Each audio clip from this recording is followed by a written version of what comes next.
ሰላም ጤና ይስጥልን ወደ ሸገር ሳምስ ቤተሰቦች እንደምን አላችሁ የሰዓቱ ዜናችን ነው ተጀመረ እንደተለመደው አቤት ነጥቦችን አስቀድመን እናስተዋውቃችሁ የ2018 ሀገር አቀፍ ምርጫ ሊካሄድ አንድ አመት ቀርቶታል ለምርጫ ቦርድ ሰብሳቢነት የተመረጡት 6 እጩዎችም ለጠቅላይ ሚኒስትሩ ቀርበዋል ጠቅላይ ሚኒስትሩ ከእጩዎቹ ውስጥ ዋናዎችን ይመርጣሉ ተብሏል ዝርዝሩን በዜናችን ተሰማላችሁ በትግራይ ክልል ጉብኝት ያደረጉት የአሜሪካው አምባሳደር በስፍራው ቃል የገቡት ጉዳይ ምንድነው ከህወሓት ከፍተኛ ባለስልጣናት ጋር የተደረጉ ውይይቶችስ ምን ይመስላሉ እንመለስበታለን ከትግራይ ክልል ጋር በተገናኘ በትግራይ ክልል መቀለ ከተማ ዳኞች የጀመሩትን የሥራ ማቆም ዛሬም ቀጥለዋል ጥያቄያችን ካልተመለሰ አድማውንም እንቀጥልበታለን ብለዋል በመቀለ ከተማ የተጀመረውን የባለሙያዎችን አድማ እንመለከታለን ሚኒስትሩ አድማ የመቱ የህክምና ባለሙያዎች ላይ እርምጃ እንወስዳለን ሲሉ ዝተዋል ዋጋ የሚያስከፍል ድርጊት ነው ሲሉ የገለጹትን የሥራ ማቆም አድማ የተመለከቱ መረጃዎችንም የምናስደምጣችሁ ይሆናል እንደተለመደው የሰማችሁን አብራችሁን ቆዩ የቻናላችን የዘወትር አክብሮታዊ ግብዣ ነው ወደ ቀዳሚ ጉዳያችን እናምራችሁ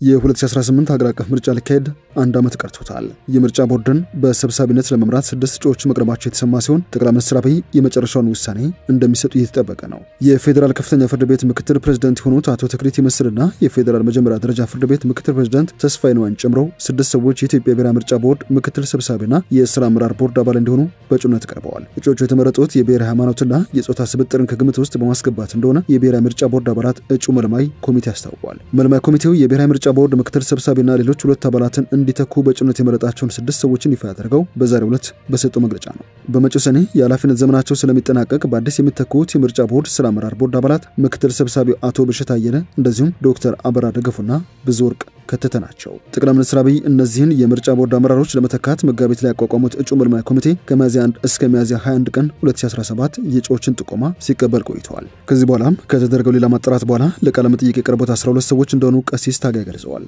ጠቅላይ ሚኒስትሩ በ3ቱ የምርጫ ቦርድ ኃላፊነት ቦታዎች ላይ ለመተካት እንዲመርጡ ከ12ቱ 6ቱን የመጨረሻ እጩ ወይንም ፋይናሊስት አድርገን አቅርበናል ብለዋል ኮሚቴው ቀሲስ ታጋይ ታደለ የምልመላ ሂደቱና የተመረጡ እጩዎችን ይፋ ሲያደርጉ እንዳሉት በቀረቡት ተወዳዳሪዎች ላይ የለየታ ስራ ከተሰራ በኋላ የመጨረሻ 6 ሰዎች ተመርጠዋል በዚህ መሰረት ተስፋዬ ነዋይ ተክሊት ይመስል ያሬድ ሀብተ ማርያም ወይዘሮ ነሲ አሊ ወይዘሮ ዳሮ ጀማርና ወይዘሮ ፍሬወት ግርማ በአዋጁ መሰረት መስፈርቱን በማሟላታቸው 3 የማጣሪያ ሂደቶችን አልፈው ተመርጠዋል ብለዋል በብሔራዊ ምርጫ ቦርድ ማቋቋሚያዎች መሰረት ለጠቅላይ ሚኒስትሩ ከኮሚቴው የእጩዎች ዝርዝር ከቀረበላቸው በኋላ የቀረቡላቸውን እጩዎች በተመለከተ ከተፎካካሪ ፖለቲካ ፓርቲዎች ጋር ምክክር ማድረግ ይጠበቅባቸዋል ጠቅላይ ሚኒስትሩ ይህን ምክክር ካደረጉ በኋላ የምርጫ ቦርድ የሥራ አመራር ቦርድ አባል ሆነው እንዲሾሙ የሚመርጧቸውን ሰዎች ለይተው ለህዝብ ተወካዮች ምክር ቤት ያቀርባሉ የተመረጡትን ሰዎች ሹመት የሚያጸድቀው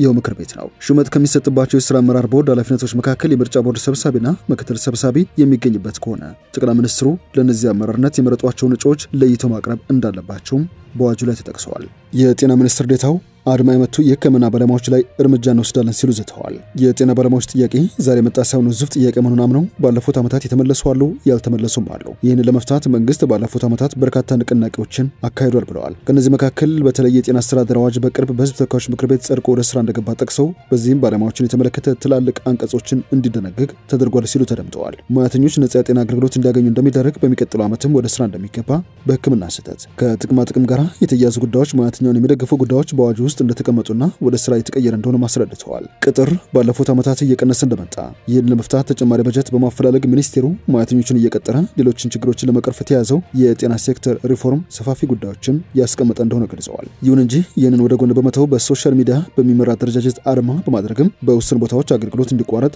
የተደረገው በፍጹም ተቀባይነት የሌለው ተግባር ነው ብለውታል ጤና ሴክተር ለአንድም ደቂቃ አገልግሎት ሊቋረጥበት የማይገባ ሴክተር ነው ሲሉም ተደምጠዋል የዓለም ጤና ድርጅት የሚወጡ ድንጋጌዎች እንዳሉ በመጥቀስም ሰብአዊነትን ነው ተላብሰን መስራት ያለብን የሀገራችን የተለያዩ ህጎችም ይህንን አስረግጠው አስቀምጣን ነው ያሉት ሚኒስትር ዴታው ዶክተር ደረጀ ድጉማ አክለውም በፍጹም የጤና ሙያተኛ ስራ ማቋረጥ አድማ ማድረግ የለበትም ሲሉ ማስጠንቀዋል ድርጊቱ እንደ ወንጀል እንደሚቆጠር በመጥቀስም ከዚያ ባሻገር የጤና ሙያተኞችን የፕሮፌሽናል ኤቲክስ የሚባለው የህክምና ስነ ምግባር ይህንን እንደማይሆን አስቀምጧል ባይ ናቸው በቃል መሐላ እጃችንን አንስተን በየትኛው ሁኔታ ውስጥ ታካሚዎቻችንን እናገለግላለን ብለን ቃል ገብተን ወጥተናል ያሉት ሚኒስትር ዴታው እነዚህን ወደ ጎን በመተው የድንገተኛ ክፍል ታካሚዎችን በህክምና ያሉ ህጻናትን ወላድ እናቶችን ጥሎ መውጣት በፍጹም የማይደረግ ይቅርታ የማይደረግለት ስህተት ስለመሆኑ አይተናል ሲሉ ነው ያሳሰቡት የአሜሪካው አምባሳደር በትግራይ ክልል ቃል የገቡት ጉዳይ በኢትዮጵያ የአሜሪካን አምባሳደር ኤርቪን ማሲንጋ ትግራይ ክልል የሚገኙ ተፈናቃዮች ጉዳይ ጊዜ የማይሰጠውና አስቸኳይ መፍትሄ የሚያስፈልገው በመሆኑ ወደ ቀያቸው ለመመለስ ትኩረት ሰጥተው እንደሚሰሩ ተናግረዋል ከዚህ ባለፈም ከህወሓትና ከሰራዊቱ አመራሮች ጋርም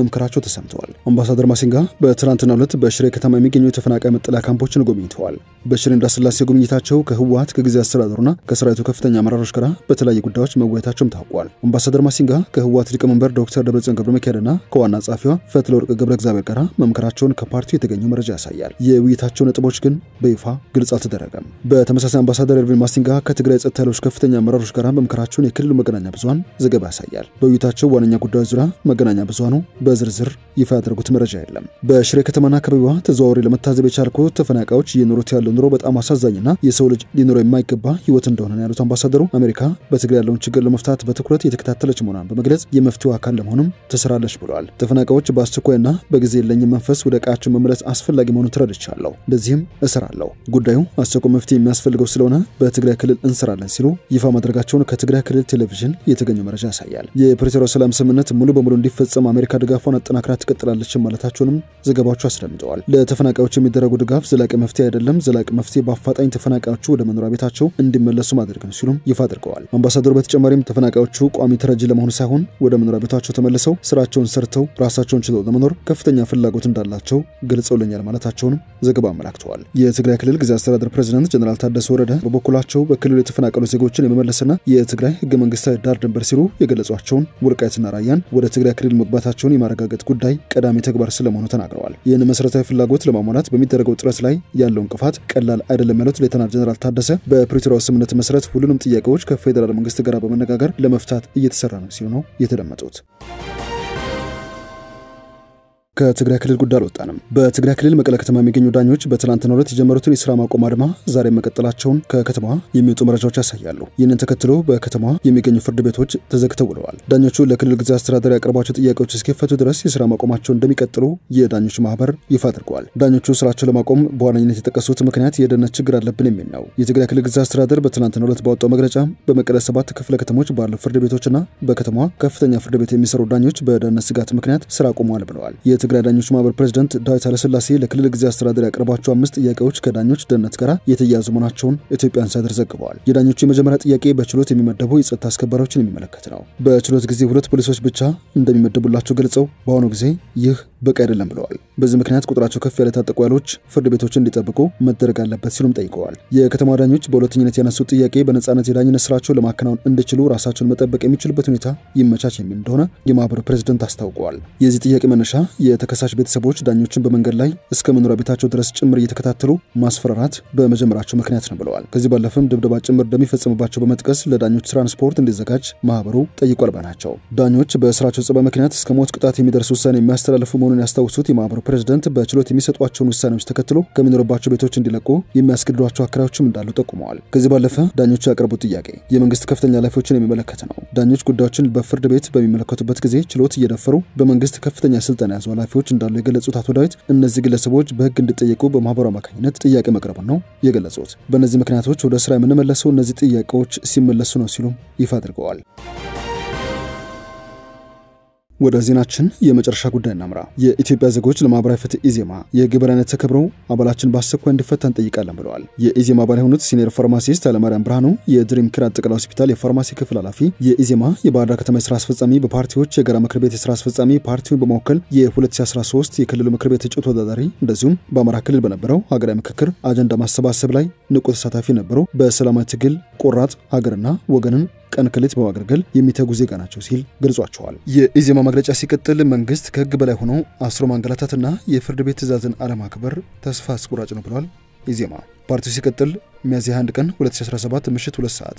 በፖሊሶች ከቤታቸው ተወስደው በባህር ዳር ከተማ ሁለተኛ ፖሊስ ጣቢያ ያለምንም ክስ ታስረዋል ያለ ሲሆን ግንቦት 4 ቀን አካል ነጻ የማውጣት ክስ ተመስርቶ ግንቦት 12 ቀን የባህር ዳር ከተማ ፍርድ ቤት ከስር እንዲፈቱ ትዕዛዝ ያስተላለፈ ቢሆንም በዛሬው ዕለት ከነበረበት ቦታ ወዳልታወቀ ቦታ ተወስደዋል። የት እንዳሉም አልታወቀም ባይ ነው። የኢትዮጵያ ዜጎች ለማህበራዊ ፍትህ ኢዜማ መንግስት አንድን ዜጋ ከህግ በላይ ሆኖ አስሮ ማንገላታቱ ሳያንስ የፍርድ ቤት ትዕዛዝን አለማክበር ሲጨመርበት ተስፋ አስቆራጭ ነው። በመሆኑም የህግ በላይነት ተከብሮ አባላችን በአስቸኳይ እንዲፈቱ በአጽንኦት እንጠይቃለን ብለዋል። ወደ ሸገር ታይምስ ቤተሰቦች የሰዓቱ ዜናችን አበቃ። ስላደመጣችሁን አመሰገንን። በያላችሁበት ሰናይ ጊዜ